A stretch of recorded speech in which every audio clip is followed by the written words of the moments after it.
Welcome to EMTalk. These are the stories about saving lives from the people who save them. Today's episode is all about snakes and springtime venom. Bees, scorpions, spiders, and snakes, creatures that emit venom as their defense. Now here to discuss saving lives, your host, licensed paramedic and director of EMS programs at Texas EMS School, Juddson Smith. Man, that intro makes me feel like a superhero, and nothing else in my life does. So it's nice to get that feeling. Oh, yeah. So today we're going to be talking about venomous creatures. We're going to be having a good time. We're going to talk about bees, scorpions, different types of snakes. We're going to be talking about how we manage those things when we have interactions with them that don't go so well, which, by the way, I would say most interactions with these creatures are things you should avoid. I do. I hate snakes. I don't mind bees. I'll grab a bee. Bees don't bother me. I barely feel that.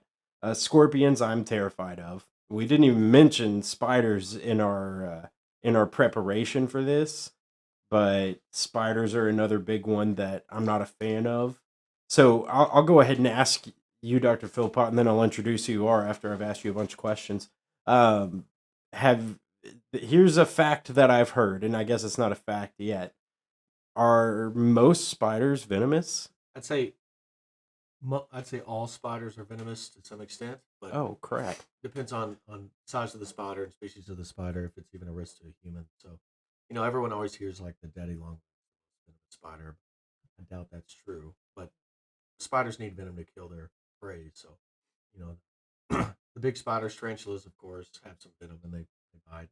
Black widows and brown recluses, the big ones risk to humans. But outside of that, I wouldn't be worried about a random spider on the ground. I've probably been bit by a venomous spider before and Yeah. just didn't even pay attention to it. Best case scenario, just leave it alone.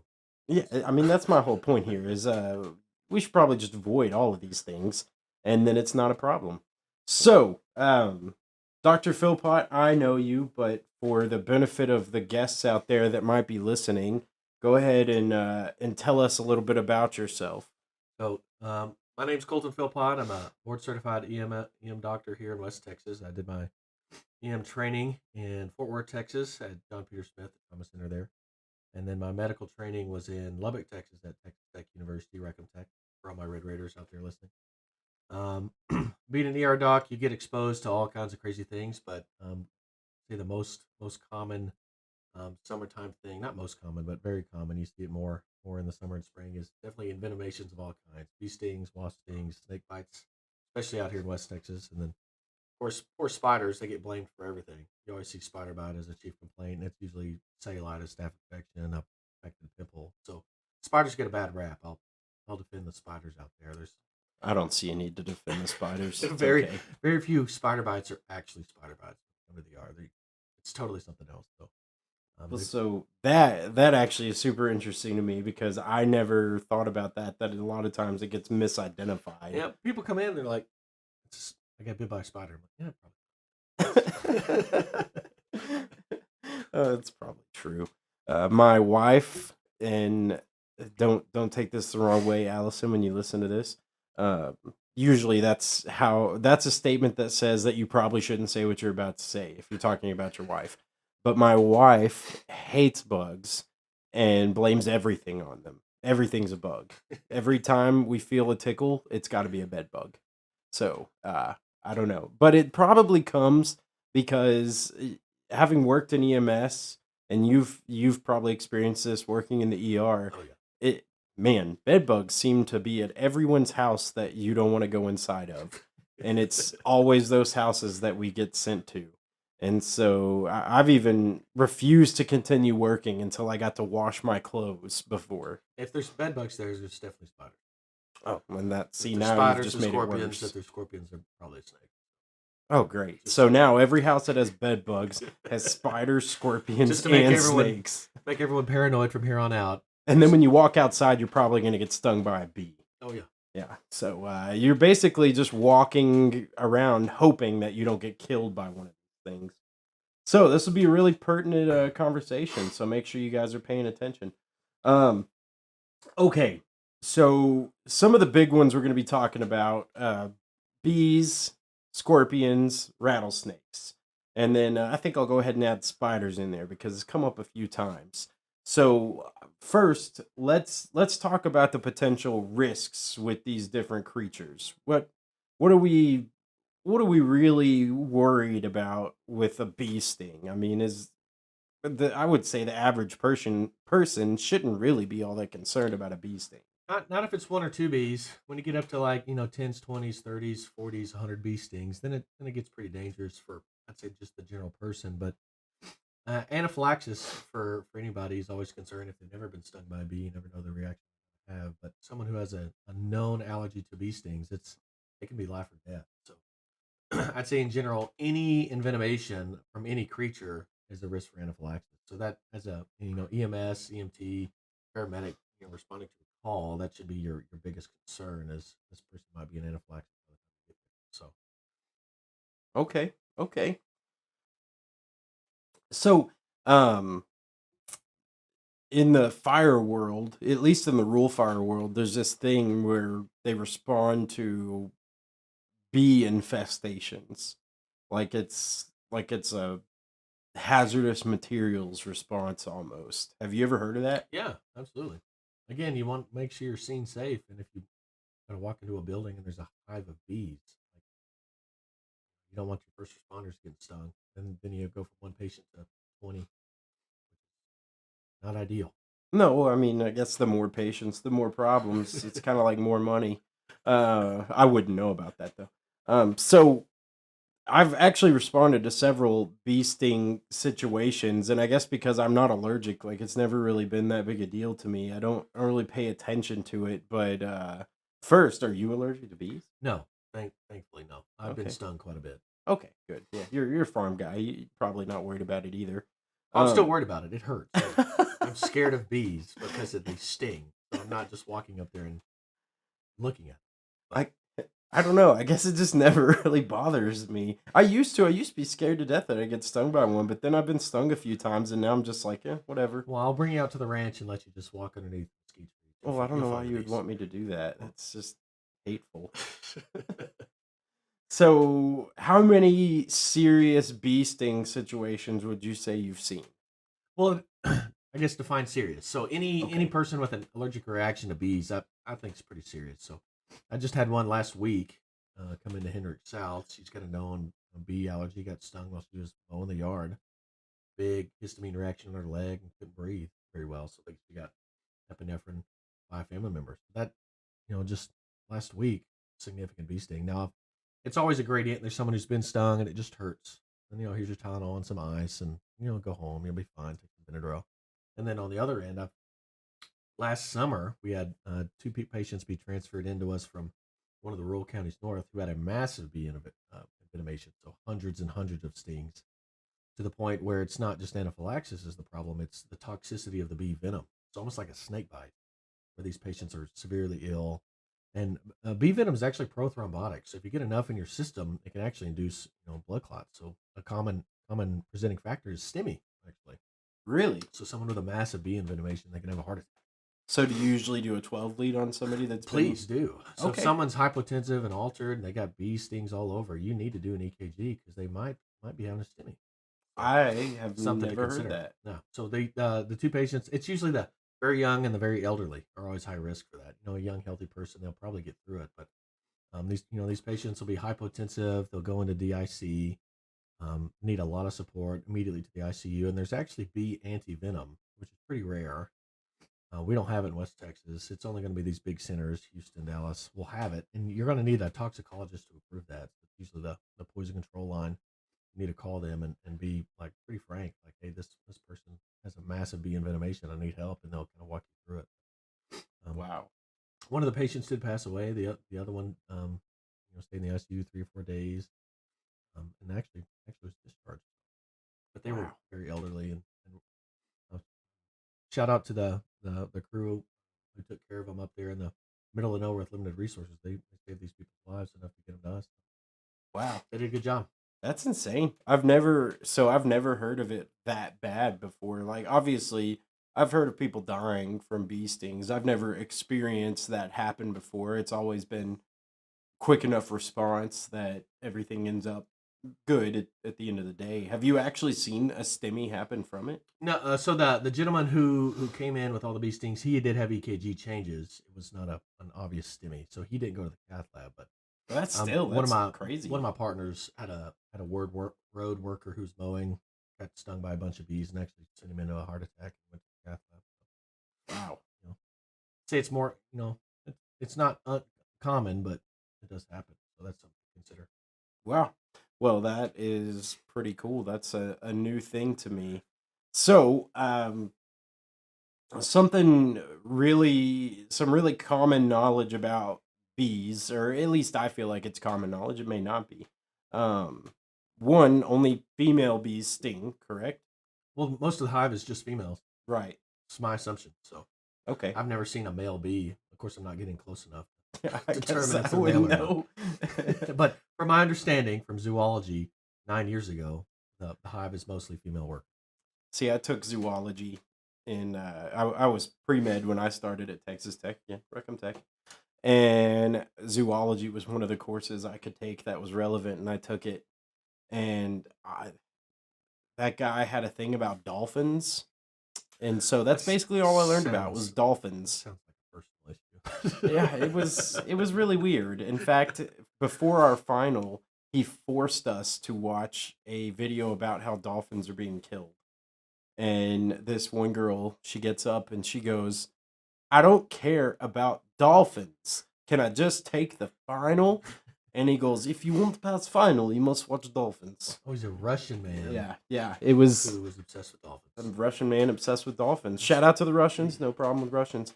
But this guy had a thing for dolphins, and it made it quite difficult to actually learn about all the other stuff that was on the final.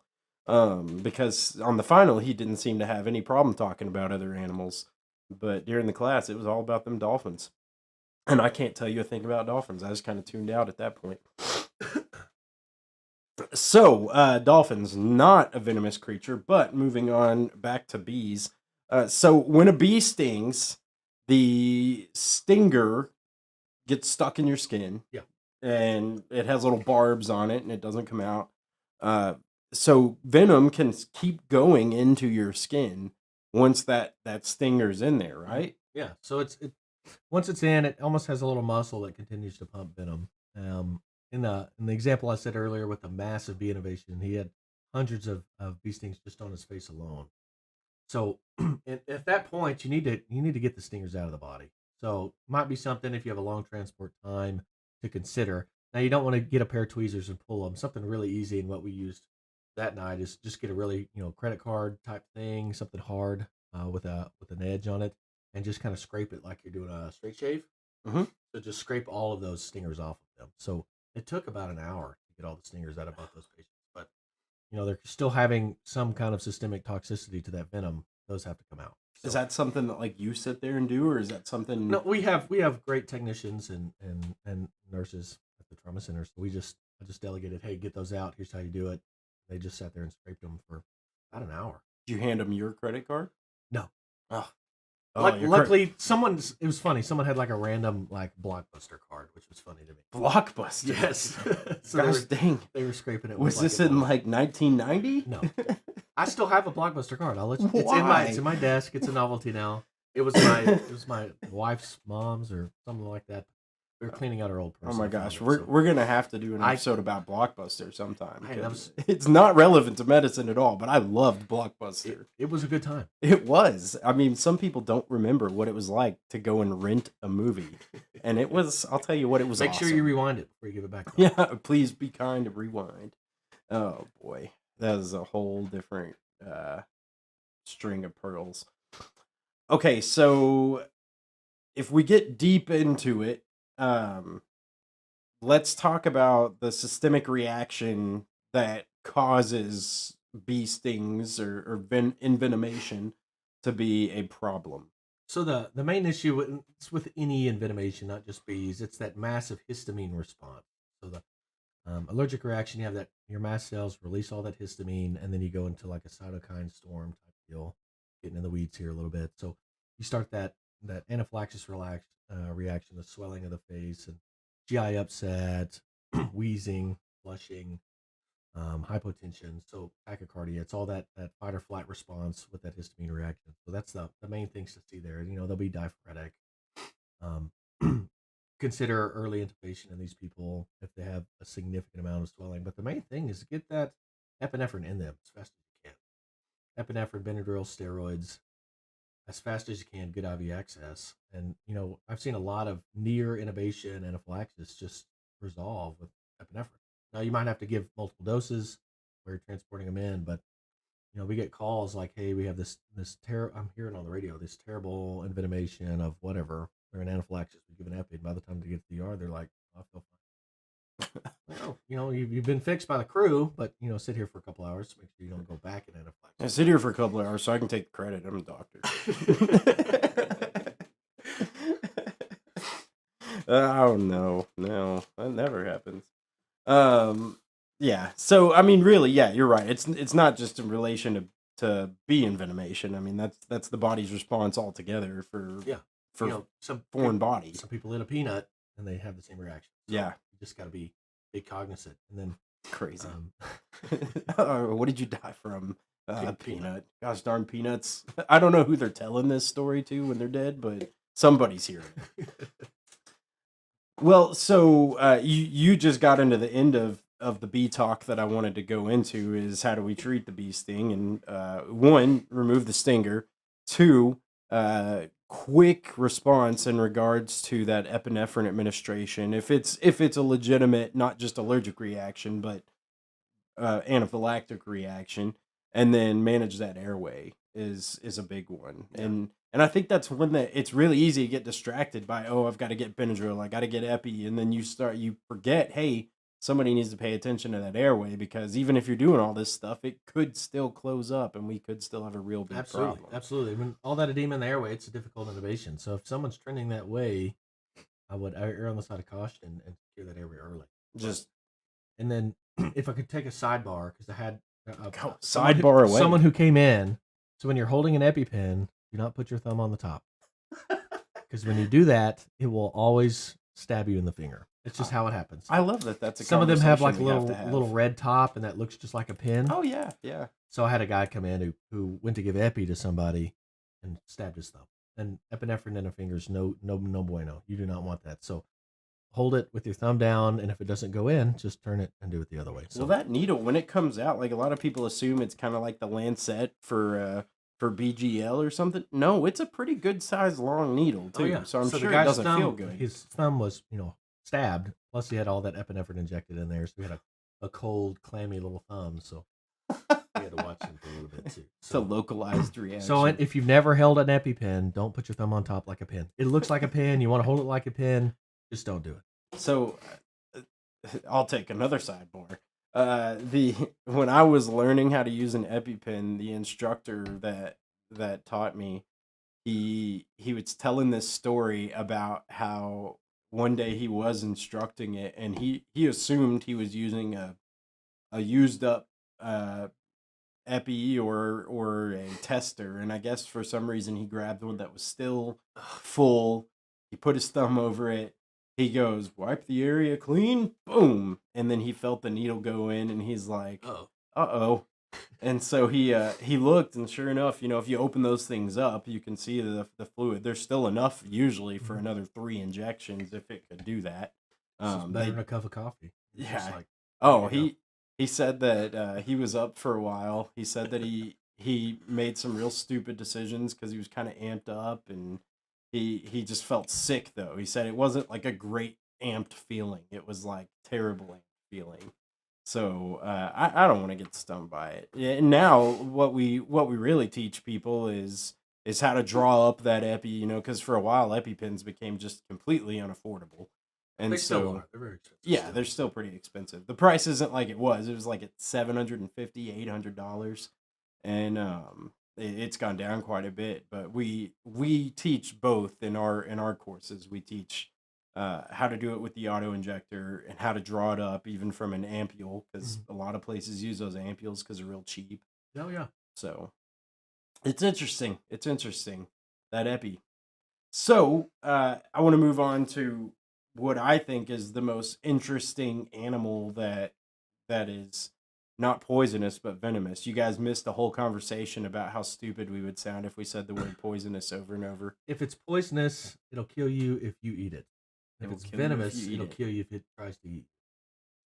I mean, just to clarify, if I eat a live scorpion, it might sting me on the way down. Would it be poisonous or would it be venomous? Still venomous because it stung you. So my 8th grade science teacher is very happy that we're making that. It's almost worse and more insulting that you mentioned that you learned that in 8th grade, and I'm now just learning it. So I appreciate that. Thanks for shoving that in there. So rattlesnakes. I assume with if you've never met Dr. Philpott or don't know a whole lot about him, he's an outdoorsy type guy. Enjoys the farm life, that country life, as a lot of people in Texas do.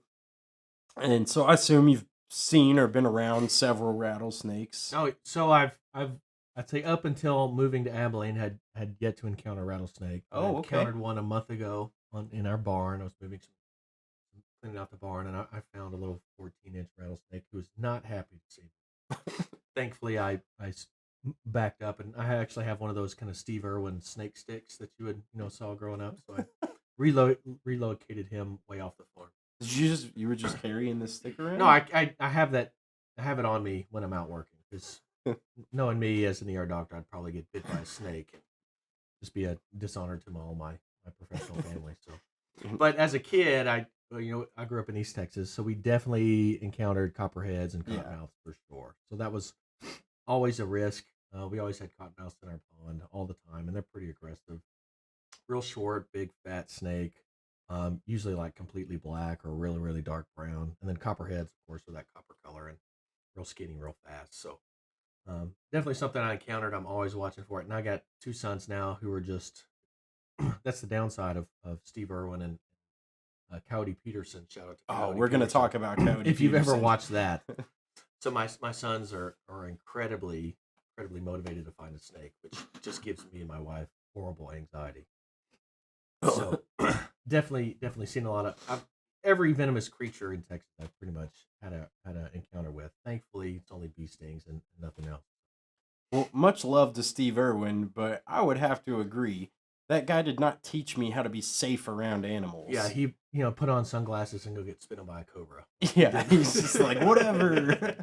And his son is just as wild as he is. I don't know if you've ever watched any of his stuff, but he's the same way. Oh, it's crazy. Coyote Peterson. We'll come back to Coyote Peterson because that guy is a walking trip to the ER. I don't know how we don't see more episodes of that guy just half dead. There's definitely a lot of kids who are getting bit by some bug. Yeah, after watching. Yeah, and everybody thinks he's just this educational great guy, and he's really just teaching our kids. It's cool. He'll survive. Just let everything bite you. He does preface like, "Don't do this," and then he proceeds to do it. Yeah, but so did Steve-O and Johnny Knoxville, and we all made videos like that. That's so true. It doesn't work for kids. Okay, so we'll do rattlesnakes, and we'll do copperheads too, since you have some experience there. So rattlesnakes, they see or hear by sensing vibrations and heat. That's their main way of visualization. Their eyes are really not great. I mean, they're not just looking around for everybody. They can see, but it's still just blurs and heat vision, really. Yeah. And so the danger in that is that they can sense you coming well before you've gotten to them. And so, most of the time that would tell you they'd probably try to get away or whatever, but sometimes they don't. And sometimes they're aware of you well before you're aware of them, because they don't start that rattle until you're a lot closer usually. Yeah, you have to disturb them to keep them rattling. And most people, if you've been outdoors, you've been around thousands of snakes, but they've either just crawled away or you didn't disturb them enough to even notice. So right, they are camouflaged. I've walked over a copperhead before and didn't realize until I went to walk back. I'm like, whoa, what was that? Yeah, copperheads.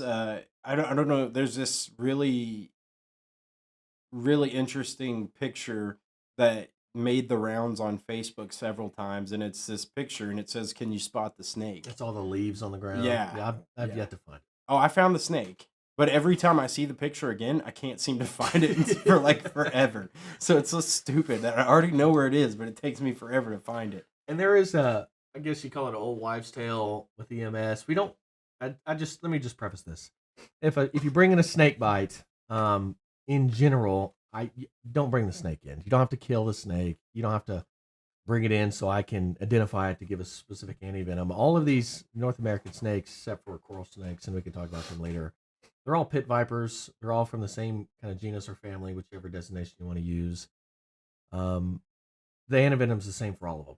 So we're not going to give a rattlesnake antivenom or copperhead antivenom. I actually did not know that. So it's Crofab or Antivip, two different types of antivenom. One's horse serum they produced, and the other one, I'm not sure how Crofab's produced, but it's the same one. So if I have had medics who have brought in a copperhead, a little one, stuffed in a 7-Up bottle with a lid on it. It's like, hey doc, look, here's the snake that I'm like, why'd you pick that up? You could have just told me. Yeah, you could have just said it's a snake bite and I know how to treat it. So don't bring the snake in. You don't have to cut the head off and bring me the tail. Like, we know. So the only time that specifically, like, hey, here's the kind of snake would be coral snakes, or if they have some kind of exotic creature that Texas allows exotic snakes. So if they have some weird exotic creature, like, I would appreciate to know what kind so we can get them to the specific antivenom.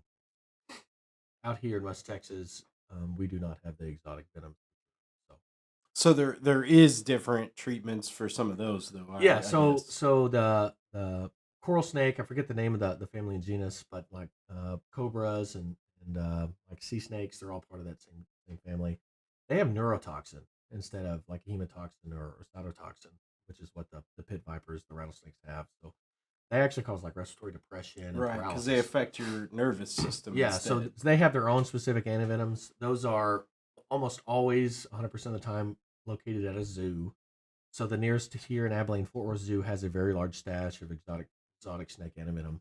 They have that in the reptile handlers because, of course, they handle these snakes every day. So if that's the case, someone like, oh, I got a black mamba and it bit me on the face. First off, make sure the scene is safe so the crew doesn't get bit by it. But take that person, immediately call ahead so we can discuss with poison control, because we'll probably helicopter that person to a center that has that antivenom. So, and then there's actually a nationwide system of all these zoos that they'll alert each other, and they can actually bring the antivenom to you. So these guys just have pagers on. It's like, oh, yes, that's my snake pager. It's a neat thing. So shout out to JPS toxicology. Dr. Phillips and Dr. Ralston. I went to the zoo and got to talk to these reptile handlers and see the big case of antivenom in the big fridge and all that. Oh, wow. So, and it comes with a card. So to all the doctors out there, if you get a black mamba bite and you call poison control and they send the venom to you, it's like a little briefcase. You open it and there'll be a card in there to tell you how much to give. And don't be shy. Some of this stuff has been expired, but it's so rare they don't throw it away. So if you get expired antivenom for black mamba, Well, I mean, it might be the only thing you can. Expired when it comes to medication doesn't mean not effective. No. It just means not as effective. So you might have to adjust your dosing, but I mean, I would still use it. I would take the shot. So like I'd say almost all hospitals won't have like the coral snake antivenom. They're very rare bites. And they rarely cause any kind of neuro symptoms outside of just the tingling, paresthesia, and pain and that extremity. But the worst case scenario, you have to intubate that patient because they have respiratory depression. Right. But everywhere, most certainly will have some form of pit viper antivenom, Crofab or Antivip. They'll have it. So even a very small vipers are pretty common. Well, I mean, I don't think common bites, but they're a common snake. We'll probably get 10 to 20 this year in the city of Abilene and the outlying areas that come in. So it's more common than you think. People get out and about, try to handle a snake, get a couple beers in, and get bit on the hand. That's the most common. A couple beers in. You know what? I'm gonna go pick up that snake over there. I don't know. I don't care how many beers in I might be. That's definitely not what I'm thinking about. I have very few like real fears of other things. Like, I mean, I have the normal fear of never amounting to anything, but I don't have the animal fears, really. But snakes are one of them. I don't like snakes at all. I would probably be the guy that would be like, look, I killed this snake after I bit this guy. And you'd be like, why? Yeah. I'd be like, because it scared me. So I'm not a big fan of snakes. So I try to stay pretty clear of snakes. And I assume that's probably the best practice for all people. Just stay clear of them. And so we've talked about a few different kinds of snakes. So when researching this, I had always heard that a baby rattlesnake is more dangerous than the bigger ones. But when researching this, what I found out was that's actually not true. The only difference is that they don't control how much venom they use. But a larger snake, as snakes grow, at least rattlesnakes, they actually start to store more and more and more venom as that gland grows. Yeah. And so really, if they wanted to, it's way more dangerous to get bit by a full grown rattlesnake. There's a lot of wives' tales, but baby snakes are more dangerous. That copperheads don't need antivenom, stuff like that. So I would say in general, all snakes have the capacity to bite and inject venom. So ideally, don't touch them. And if you're a crew that responds to a snake bite, I would err on the side of caution and take them in. Like there's a lot of people will refuse and things like that. There are dry bites that you can watch and make sure there's no ill effect. But I'd say in general, they need to be regardless, or at least observation. Serious. I've seen a lot of people come in with a snake bite to the ankle. They feel fine. There's no pain. I sit on them for like 3 or 4 hours, and oh, my ankles hurt now. Here comes all the swelling. So there are delayed responses to that. So yeah, I mean, baby snake or 10-foot king cobra. We probably should just watch it. 10-foot king. Have you ever had a cobra bite? No. I hope we don't. Oh, I mean, that sounds crazy. There was a large king cobra that got loose in Irving, Texas, years ago. I don't know if you ever read that article. No. Yeah, some guy was like, just reported, hey, my massive king cobra got out. I don't know where it is, in like a subdivision type setting. It's like I could not sleep at night if I lived there. I love that America is the land of the free, but maybe a little less freedom every now and then wouldn't be such a bad idea. Maybe not letting people own. What's the point of living if I can't cobras. own a king cobra? Yeah, I've just never been my aspiration to own a king cobra or a tiger or anything like that. Well, I'm not gonna lie. A tiger would be pretty cool. I did read that there's more tigers in captivity in Texas than there are in the wild, which I thought was. It doesn't sound true, but knowing us as Texans, it's probably. Oh, we're gonna have to talk about that one day, because that, to me as a Texan, that sounds probably true. We do many things that don't have any sense to them, and owning lots of tigers would probably be one of them. So, let's talk about how to treat those snake bites. So it feels like it changes all the time in the pre-hospital setting. Yeah, there's a lot of really embedded practices that essentially have shown no utility or efficacy at all. I'd say the most common ones are like the little venom extractor tools. They're still even sold today. Initially, I think they did some studies that showed you could get like a third of the venom out of there, maybe, but in the animal studies, it showed no benefit at all. And if anything, you're inducing more trauma to that area. So the venom extractors, even though they're neat and a lot of people swear by them and will always carry them, I don't see too much harm with it. But I'm not the ER doctor. I'm not going to indicate like you better use that venom extractor on the way in, kind of thing. And the old timey thing, they would like cut the actual injection point and try to suck the venom out. Mm-hmm. Please don't cut my patient ever. That's the other main thing. And then tourniquets were hot for a while. People wanted to just tourniquet off the extremity. That's going to cause significant injury by reducing blood flow to the area. There's no evidence in it. You're causing significant harm. If anything, you're concentrating the venom into those tissues. So the thing that I would recommend to any crew, lots of fluids, elevate that extremity and pain control, watch for anaphylaxis. Get them to a place that has antivenom. That's the main treatment. So a diesel bolus, secure the patient, make sure there's no airway, treat anaphylaxis if it's there, treat the pain, lots of fluids, and go. Bring them to me so I can call a helicopter if I don't have antivenom and I can get them to a big center. But otherwise, antivenom, that's it. Well, so, and that's really what we teach now is just immobilize the area, try to reduce movement as much as possible, which I don't even think that makes a difference, but it's something that we teach so that you feel like, hey, I've got something to work with here, and then just get to the hospital. Yeah. But when I first got into EMS, it was a tourniquet. Like Yeah. that was the first thing they taught you was how to put a tourniquet above the wound. But then I've always kept up with how that changes, and it just goes back and forth all the time.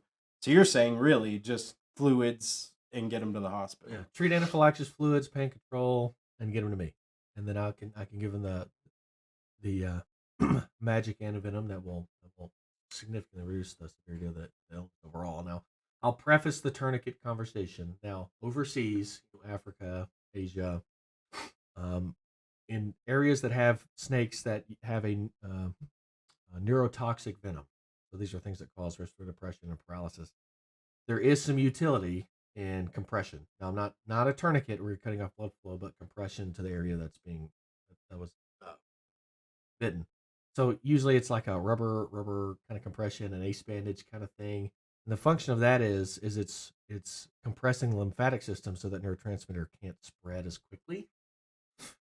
Does it work? I don't know. I don't know of any studies that are let people get bit by cobras and then seeing how long it takes them to stop breathing. But I'm not going to volunteer. But overseas, and to some extent coral snakes, because it's the same family of snakes, you can do a very light compression to that extremity, and it's probably some utility there. So all pit vipers in the United States, so all the snakes but one, and it's very hard to get bit by a coral snake. You really have to be messing with the thing to get bit by it, which doesn't surprise me that people do, because like, oh, look at this cool snake. But, no tourniquet needed, no compression needed, just elevate it. But if it's a coral snake in the United States, probably a little compression lightly on that extremity might help you.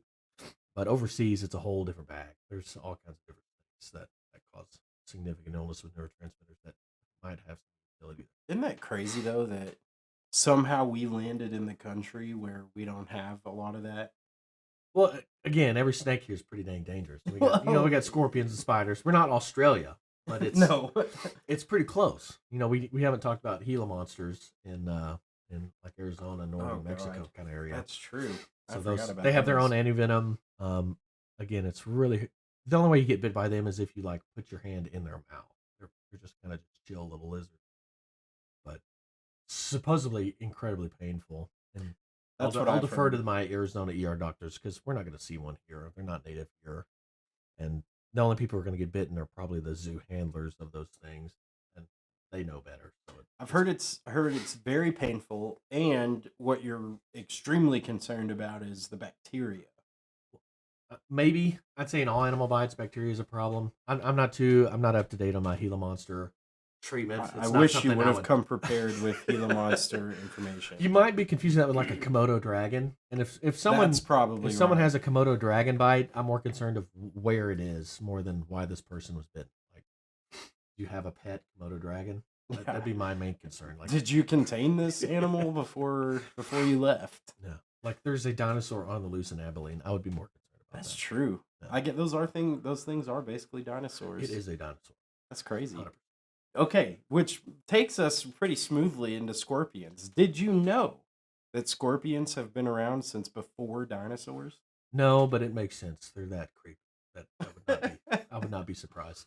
So this is your, like, I hate those things. Not as bad.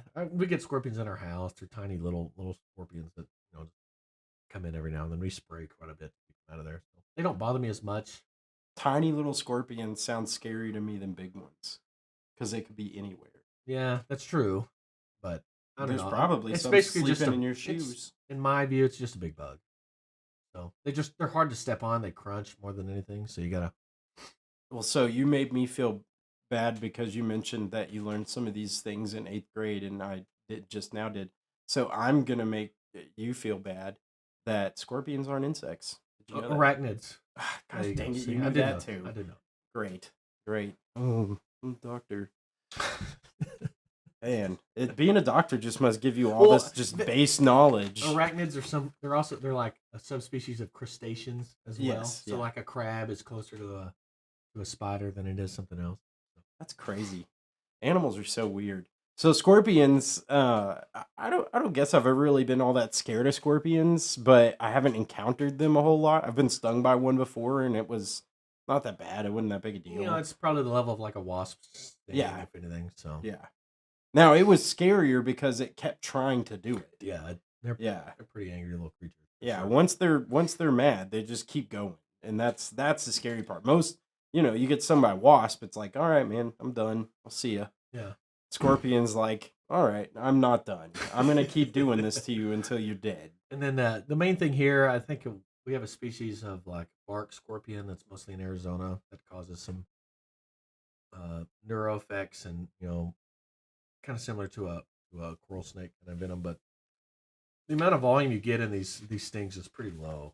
Most of the time, the typical scorpion you're going to get called about it's just pain, kind of like a wasp sting. So watch out for again anaphylaxis is the main thing, but mainly it's just going to be painful, and most people won't even call you about it. Have you ever seen an anaphylactic reaction to a scorpion? No. Me neither. People come in with pain and they have Right. their little red spot. It's just like, I'm sorry that happened to you. Here's some Tylenol. Pat them on the head. Don't touch a scorpion again, kind of thing.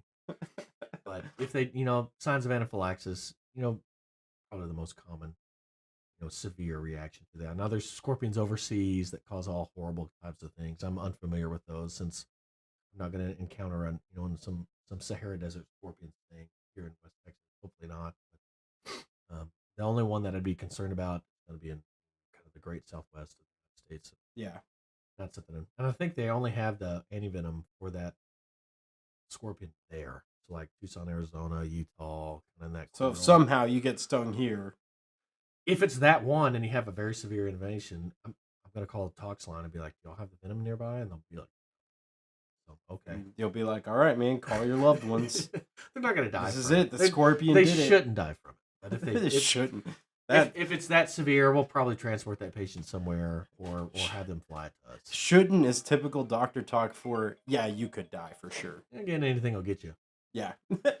But So the largest scorpion that's known now grows up to 9 inches. I mean, that doesn't sound crazy, but a 9-inch scorpion, I mean, are they talking like pincers to tail or like the body? Because if it's 9 inches of just scorpion body plus tail plus pincers at the front, now that is terrifying. yeah, because I mean, I guess with pinchers in the tail, you could add like another 3 or 4 inches easy. Yeah, so That would be crazy. I don't know. I don't know the answer to that. for the listeners, that scorpion is not native here. In the No, United it's States. in So, Asia. It's Asia's giant forest scorpion.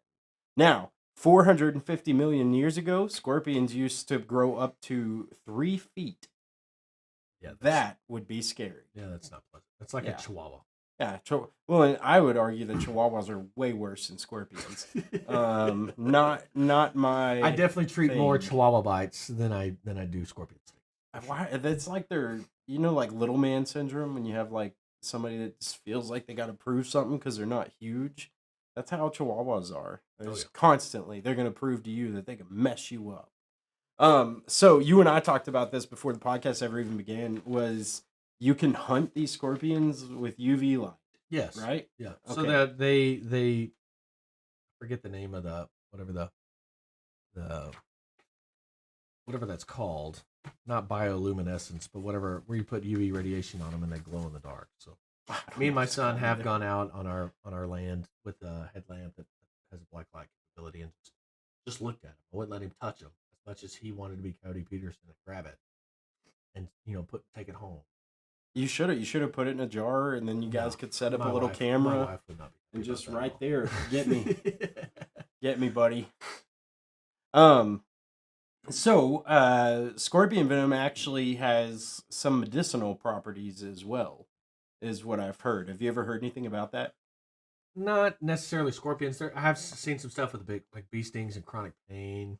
You can, stuff like that, but nothing I'm going to prescribe to you. Here's 2 scorpion stings per day for the next 7 days. See how you feel.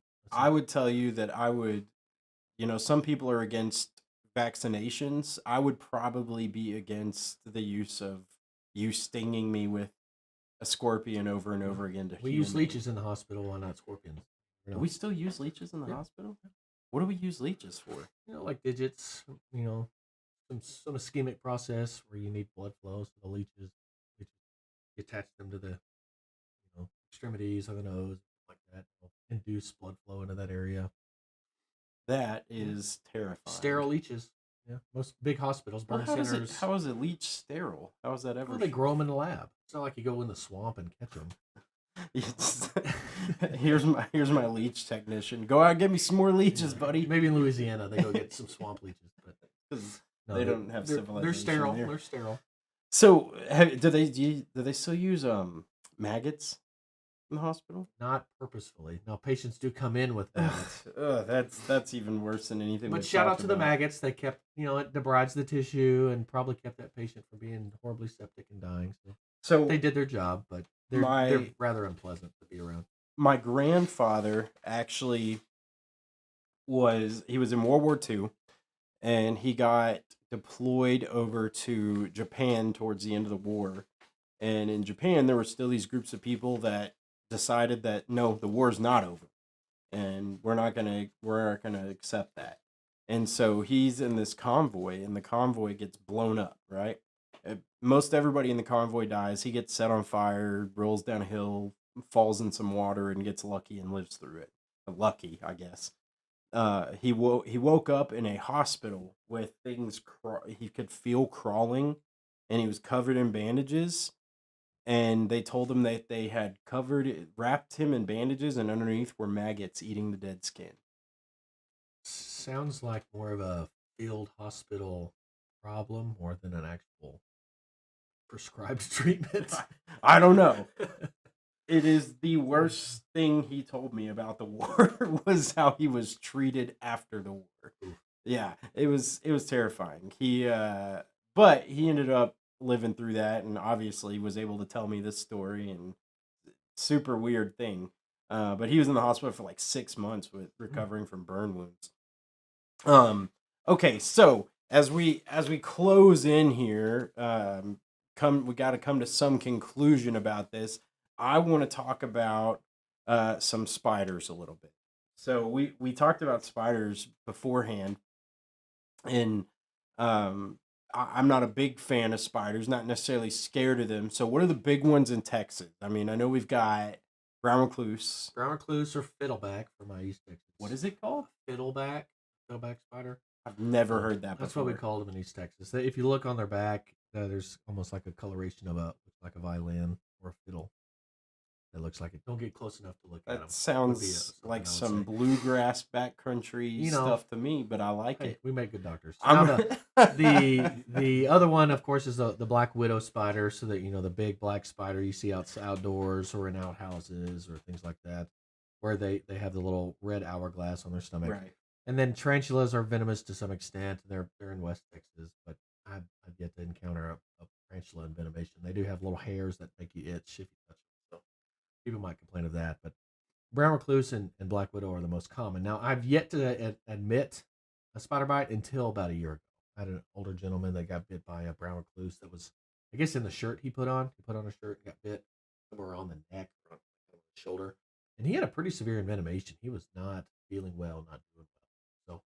So, what happens to that wound area? Does it start to necrose? So to differentiate that, the brown recluse or fiddleback, that's typically a bite wound that people don't realize. They're usually people moving or they're in some kind of like least trafficked area of the home or a barn or something like that, and they get bit. They don't really realize it. Maybe itches and have a little local reaction, but their toxin is cytotoxic, so it actually destroys the tissue, and they get a very large necrotic wound. So that's the one spider bite I can recognize. And it's always like a week to 2 weeks later, like day 9 or 10, they have a very large necrotic wound with all this infection. And, they're severe enough to need to be debrided sometimes. So if they're bit on the finger or the hand, it'll get really nasty. There's, I don't know of an antivenom for those specifically. And by the time they present to the ER, it's too late. They need antibiotics and maybe some surgical debridement. So really, you're not treating the envenomation anymore. It's more of the tissue necrosis and decay is the main treatment there. If you Google this, and I don't recommend. They are Googling gnarly. It is gross looking. Like the one you can see the one is right here on the thumb, and you can see all the tendons after necrosis down. It's bad. And people, I had one of those probably a month or two ago. It was on someone's calf. They had probably a $50 size area of necrosis that was just infected and bad. So that guy was on antibiotics and follow-up wound care for a while. So I think that's the thing that gets me the most at it when I've seen wounds, really bad ones, is when they get to that necrotic state, or they start to get like a pit Yeah. of just dead tissue in there. It's so gross. So that's I'd rather not get bit by a brown recluse based on that. Yeah, I mean, I'm not even all that worried about the pain. I just don't want that to happen. Yeah. And then black widow spiders, everyone can surely recognize those. I had a ton of these on my back porch last summer. I've seen a bunch of them. We had a very wet early summer, and there were spiders everywhere. So I was out there with Ray, just making sure my kids didn't get bit by them. But they do have a neurotoxic venom. It's like I forget the name of it. It's like some kind of alpha toxin. Causes a lot of body aches, bone pain. These people are very, very nauseous and vomiting. They do not look like they're feeling well. They're pale, diaphoretic, the guy I was dealing with. And if they have underlying medical issues, it can make that worse. If you got heart disease or something else, it might induce them to have a heart attack, but the toxin itself won't do that. Now, there is an antivenom for it. Typically, people don't get a load, envenomation load high enough to justify it, and it's more of the kind of ends of the spectrum on age, very young and very old. They might need the antivenom. So if they, again, treat anaphylaxis if that occurs, support them. Pain control is the main issue. That's why I admitted that guy to the hospital, because he was hurting really bad. And they have really bad, significant stomach upset. It's like muscle spasm kind of thing.